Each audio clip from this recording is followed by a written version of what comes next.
انت كاهلاوي ركز معايا، بص لي، انت كاهلاوي فرحان من ايه؟ انت المفروض تزعل على نفسك، تزعل على نفسك، لاني انت اثبت بعد بيان رابطة الأندية بأن النادي الأهلي يخسر 3 نقاط وآخر الموسم مش هيتخصم منه 3 نقاط. انت كده ما نفذتش اللائحة اللي متفق عليها ما بين الأندية.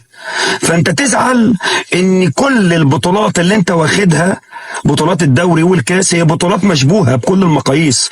انت مين انت يا ابني وتاريخك ايه في الكوره علشان تتكلم وتقول الاهلي بطولاته مشبوهه ولا مش مشبوهه؟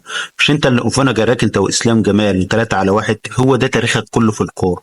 فيها مجاملات، فيها مصالح. ده انا شايفه بيان يضر النادي الاهلي، وبيثبت ان النادي الاهلي بيتجامل ومش ماشيه في عداله ما بين الجميع. هي للاسف لما كنت بقابل واحد زملكاوي يقول لي يا كابتن في ظلم تحكيمي وفي مؤامره، كنت انا بقول لهم لا، ما فيش مؤامره. كنت بقول لهم ان في ظلم تحكيمي عليا وعلى المنافس، واحنا عندنا مشاكل اداريه. لكن بعد البيان ده مجامله للنادي الاهلي، انا هقول له ايه؟ هقول له لا. طبعا هقول له لا، ده في مجاملات، وفي كل بطولات النادي الاهلي اللي خدها بطولات مشبوهه.